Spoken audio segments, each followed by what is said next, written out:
केंद्राच्या कृषी विभागाची समिती मंगळवारपासून महाराष्ट्रामध्ये येणार आहे। नाशिक, पुणे, बीडमध्ये कांदा पिकासंदर्भातला आढावा या समितीकडून घेतला जाणार आहे। कांदा उत्पादक शेतकऱ्यांच्या समस्या सुद्धा केंद्राची ही समिती जाणून घेईल। केंद्र सरकारच्या कृषी विभागाचे उपसंचालक पंकज कुमार यांच्या मार्गदर्शनाखाली 4 सदस्यीय समिती राज्याच्या दौऱ्यावर येणार आहे।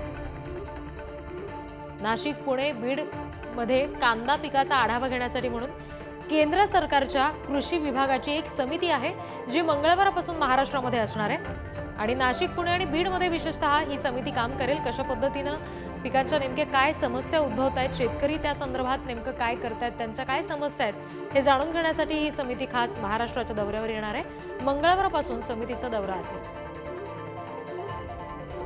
प्रतिनिधी उदय नागरगोजे यांच्याकडून या सगळ्या संदर्भात आपण आणखी तपशील घेणार आहोत। उदय, नेमके कोण अधिकारी असतील जे या ठिकाणी येतील? प्रत्यक्ष शेतकऱ्यांच्या बांधावर जाऊन ही माहिती घेतली जाणार आहे का?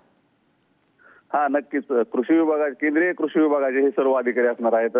राज्यात जे शेतकऱ्यांसमोर वारंवार संकट उभं राहत आहेत, कधी ना कधी अतिवृष्टी तर कधी अवर्षण, असं दुहेरी संकटाचा सामना राज्यातील शेतकऱ्यांना करावा लागतोय।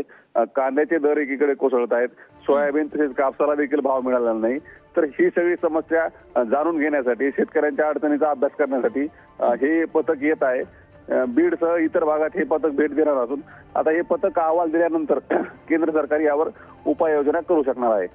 जी उदय, या संदर्भात फक्त अधिकाऱ्यांकडून काही तपशील मागवलेले आहेत, काही कागदपत्र मागवलेत की थेट शेतकऱ्यांना सुद्धा समितीतल्या सदस्यांशी संवाद साधता येणार आहे आणि आपल्या समस्या मांडता येणार आहेत? नक्कीच केंद्रीय पथकाच्या पाहणी दौऱ्याचा एक पॅटर्न ठरलेला असतो।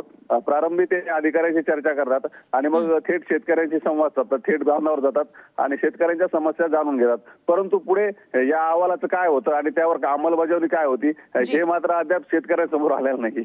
निश्चित आणि त्याच गोष्टीवर खरं तर पुढच्या सगळ्या बाबी अवलंबून असतील, शेतकऱ्यांना मदत मिळणं सुद्धा अवलंबून असेल। उदय, धन्यवाद सविस्तर माहिती दिलीत यासाठी।